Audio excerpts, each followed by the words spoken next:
Having removed all the delaminated wood, we have a better base where we can actually see the floor back here. But we're going to look at that later.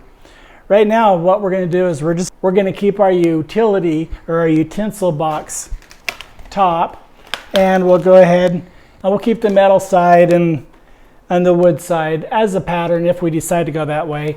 I might actually switch that up a little bit, but just in case, I want to keep this as a pattern. Next, we have our gas stove top. I'm going to take the top off, and then hopefully we will be able to disconnect the gas line to it.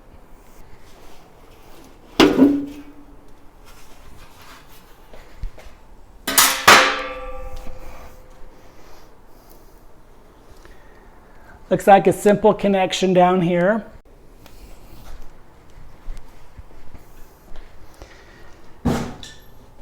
So on the back here, it looks like we have a screw here. And these two, this stovetop and the sinker, looks like they're only connected with like a 1 1/4 piece of wood by maybe 3 or maybe 3/4. So it's got really stubby little legs. Got 2 screws here. Hopefully this will separate the two. Oh, well, that's not even connected.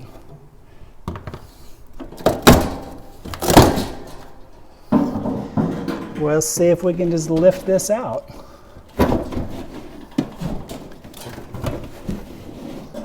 Looks like we can. We need to be careful of our gas line. So what we'll do is we'll get it pretty close to the end so that we still have as much of this tubing length as we can. And then we'll have to just cut off that bell. And it looks like that's our stove from the back. And it looks like we have a couple of spider sacks here. I don't believe they're active. Surprised there's only those 2.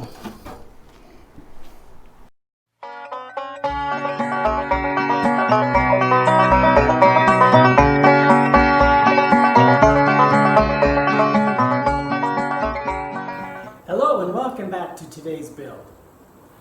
As you can see, our little trailer is, well, it's coming apart pretty good. Last time, if you remember, we took off the panels here and the panels here on each side of the kitchenette. And what that did was that actually allowed this whole back end to drop. So we have it tied off with this wire and this wire right here, kind of holding up the belly, I guess you could call it. And originally, we was going to take the roof panels off. But what we need to do is finish removing the kitchenette stuff. We've already taken out what was left of our utensil box. We've taken out the stove top. And today we're going to take out the sink and our icebox. Our sink and our icebox aren't really connected to much. I'm going to go ahead and bring you on in here and let you take a look. So as you can see here, this is the one brace left over from when we removed the stove top. It had this little leg here attached. Our sink had this other leg here attached, and so there's this little L bracket right here that this was connected to. We've already disconnected our pipe back here.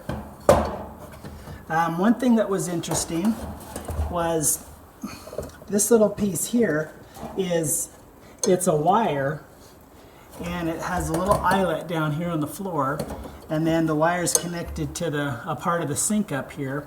And what they did to help secure and hold the sink down to the floor tight, they just twisted this wire using this stick here until it kind of cinched it down to the floor. I found that was quite interesting. So what we're going to do now, looks like this is free. We just need to undo a screw over here. Feels like there's one back here.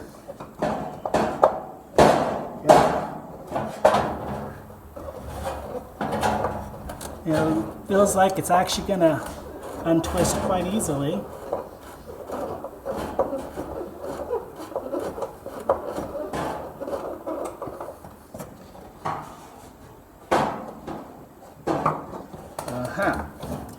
It is just basically spinning in place.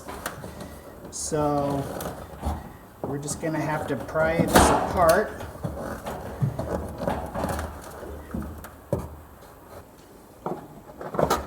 Okay, there's our screw.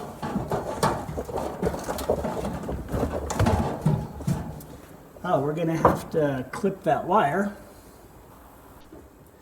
When we rebuild this, we'll make it so it doesn't have to be a compression fit or cinched in place with a wire.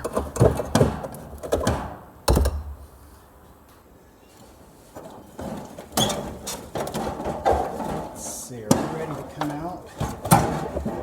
Oh, there's another screw down there. Okay. So we've removed the two screws, screw at the L bracket, clip the cable that was holding it down. I think we should be able to just remove the sink now.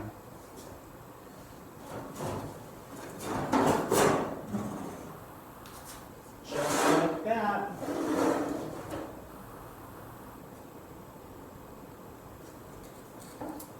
This sink looks like it was custom built.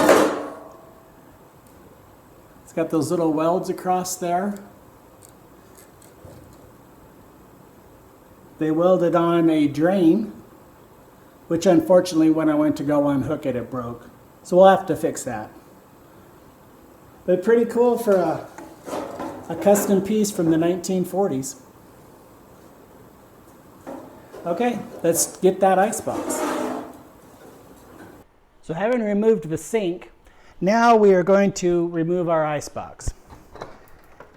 I'm very excited about this piece if I haven't mentioned it before.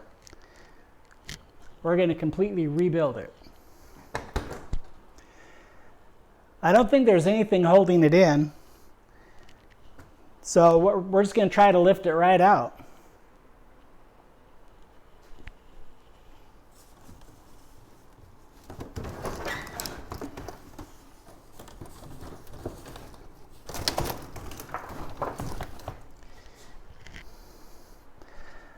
Okay, let's remove our brace.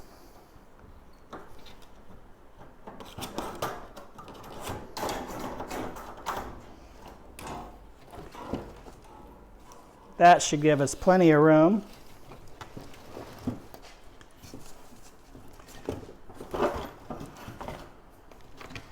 This is interesting.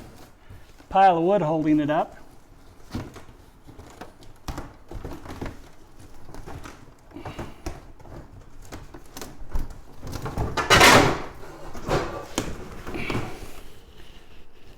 Let's go store it over here. Well, that's one way to do it. Let me show you something. So instead of making, oh, I don't know, some braces, a countertop, something to hold it in, this is what they did. They stacked, 1, 2, 3, 4, 5, 6, 7, 8 pieces of wood here. Here is stacked 1, 2, oh, we have a sign. 2, 3 pieces of wood. Up here under the main part, there's 1, 2, 3, 4. Basically, they stacked up stuff in order to support it. I don't think that's really the correct way to do it. So we're not going to do that again. What we are going to do though is I'm going to set the camera down and we're going to look and see what this sign is. All right, let's see what's in this pile. We have construction material, kind of that paper board. More of that paper board. I'm not really sure what you call it. They used to put it on the outside of houses before they put siding on. Very thin piece of wood that was painted kind of cool. And rotten wood, rotten wood, rotten wood. More of that lightweight construction material, but I still don't think that's the right way to reinforce something. Although it is lightweight. More of the boards.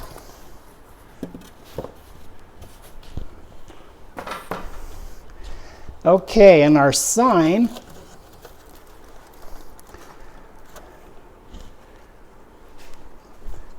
On our sign here, engine since check, time since 120-hour check. Well, that's kind of cool. We won't put it back on the trailer, but that might be kind of fun just to stick it in a frame and hold on to it. Yeah, I like that. Okay, I think I found the bottom of our icebox.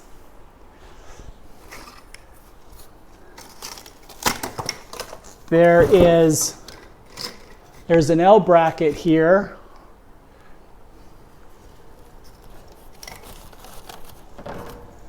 There's a drain hole right here.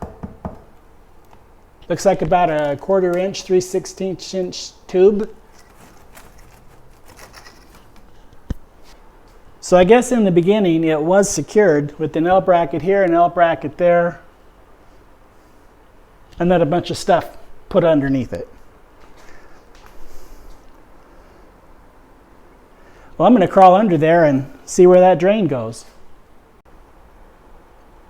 I'll try to hold this still as I want to show you this plate here.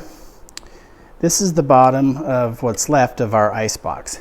And right there is the drain. This is all, of course, just rusted galvanized metal. And again, it has some of that construction board that I just can't seem to remember what it's called right now. Very lightweight. And when you look under there, you can see that greenish colored tube. That's the drain that comes off and deposits the water kind of behind the tire.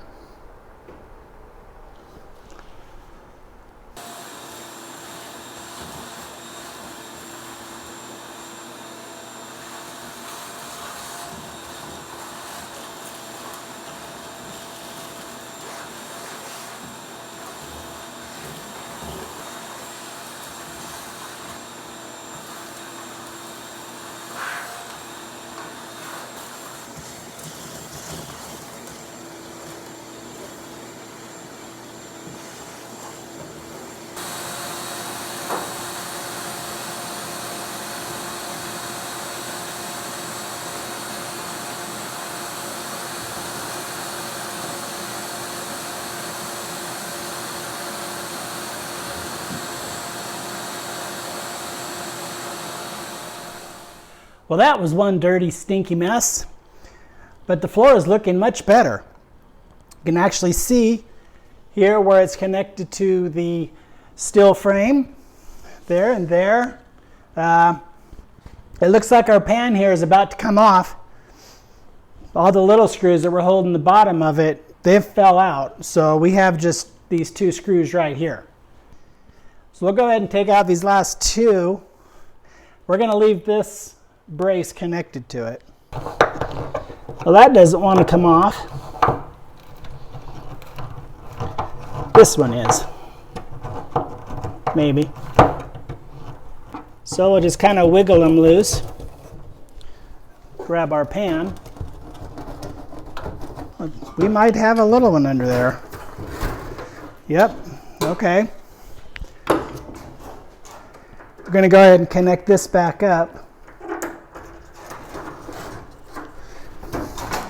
So we don't fall to the floor here. Let's crawl under here and see what's going on.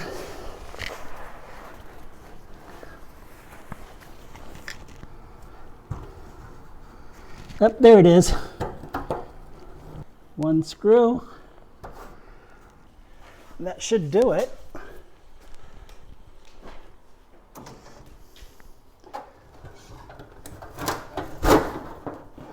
And we have our rear pan.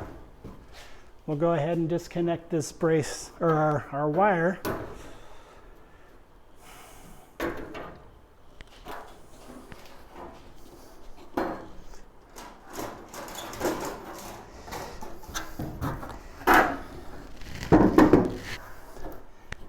And there we have our nice rear pan. We'll go ahead and we'll put it in storage, clean it up right as soon as we get ready to put it back on. I will point out a couple of things since I'm here. So it does have this little latch thing down here where my finger is. It does have this part of the latch. However, unfortunately the top part, or the part that's on the hatch lid itself, that's not original. So this never locked. At least it hasn't locked in, I'm guessing, the last, let's say, 50 years. But this is a nice piece. We'll put it aside for safety. Where the end of my stick is, we have our drain to our icebox, drain to the sink, our gas line. We have our electrical wires, which this one here went up to our light. This one here went over to our street side light. Underneath, our gas line goes out to the front. Our electrical lines are bunched up here and taped. Then it comes over, goes up inside of the frame here. I really don't know where it goes. That's okay, because we're going to replace all the electrical. We have our drain from our sink. And if you look way back there, that's the drain to our icebox. What you're looking at here is the end of our water tank. It's not the same as that's in the plans in our Popular Mechanics magazine. However, it's really kind of a cool idea. What they did was they created a wedge-shaped tank, as you can see here. They made it out of galvanized metal. They put a regular gas cap can or a lid on it here, which everybody that I know of has opened it up and looked inside, and unfortunately, there's no money. It's very rusty in there. We will not be reusing this tank. One, due to its rust. Two, I don't know what's in it. And three, it really puts a lot of weight on this upper cabinet. And I think the higher weight when pulling it, I don't think that's a good idea with the water sloshing around in there. So with our water tank here underneath our wood cabinet, I think I'm going to leave it for right now. I believe it's actually holding up this cabinet, and I don't want this whole thing to come down. So we're going to leave the tank for now and get to what I've been promising for the last couple of videos, removing this roof. That should be an interesting segment. We're going to have to put a whole frame up on top of it and wire it and sandwich it all together and make kind of a, well, you'll just have to tune in next time and see how we're going to lift that roof up and off of this trailer. That concludes it for now. Our kitchenette is pretty much gone. Interesting little concept they did though. Very simple. But it's time to upgrade. Catch you next time. Please like and subscribe. Next time the roof panel is coming off.